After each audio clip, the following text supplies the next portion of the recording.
कभी उत्तर प्रदेश में बड़ी ताकत माने जाने वाली बीएसपी इस समय बिखरी हुई मालूम पड़ती है। पिछले कई चुनावों में मिली असफलता ने बीएसपी कैडर का मनोबल तोड़ दिया है। पार्टी का हर पुराना कार्यकर्ता बहन जी के इस तरह असक्रिय होने की वजह नहीं समझ पा रहा है। बिजनौर में बीएसपी जिला कार्यालय में टूटी हुई कुर्सी पर बैठे पार्टी के सीनियर वर्कर 74 साल के अमर सिंह याद करते हुए बताते हैं कि साल 1989 में बिजनौर से लोकसभा चुनाव के दौरान उन्होंने मायावती को जीप में घुमाया था। तब मायावती को यह उनकी पहली चुनावी जीत मिली थी, यानी वहां से।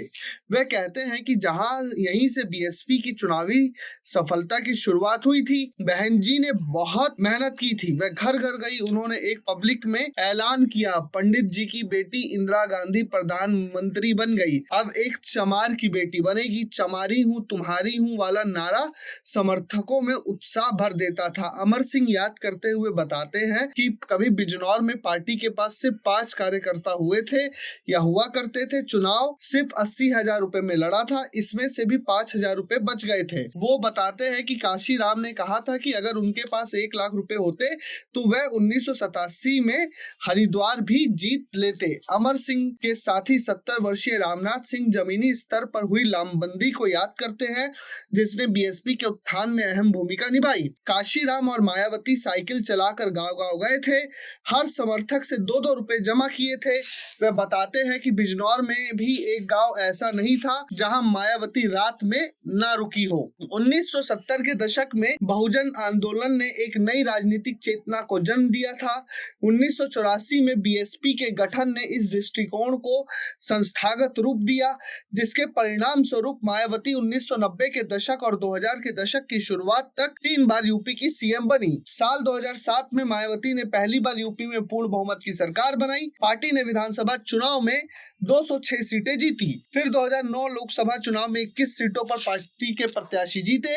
इस जीत के पीछे मायावती की सोशल इंजीनियरिंग, दलित, गैर यादव, ओबीसी, ब्राह्मण और मुसलमान का गठजोड़ बताया जाता है। हालांकि फिर इसके बाद बीएसपी लगातार कमजोर होती जा रही है। हैरान करने वाली बात यह थी कि मायावती खुद इस गिरावट को रोकने के लिए बहुत ज्यादा कोशिश नहीं करती दिखी। अधिक हैरानी की बात यह है कि उन्होंने अपनी पार्टी के कई लोगों को बोलने के लिए निकाल दिया। हाल ही में उन्होंने अपने भतीजे और कभी उत्तराधिकारी रहे आकाश आनंद को 2 साल में दूसरी बार पार्टी से निकाल दिया। 90 के दशक में जो पार्टी बीजेपी की हिंदुत्व राजनीति के खिलाफ एक मजबूत दीवार थी, अब उसके पास कोई स्पष्ट विरोधी या सहयोगी नहीं है। आज यूपी विधानसभा में बीएसपी के पास सिर्फ एक विधायक है। लोकसभा चुनाव में वे खाता खोलने में असफल रही। साल 2007 में जिस बीएसपी का यूपी में वोट शेयर 30% था, वह 2024 में घटकर 8% पर आ गया। यूपी में दलित 20% बताए जाते हैं, लेकिन चुनावी परिणाम देखकर लगता है कि उनकी भी बीएसपी से मोहभंग हो गया है। अमर सिंह कहते हैं कि पार्टी के ये हालात देखकर बहुत दुख होता है।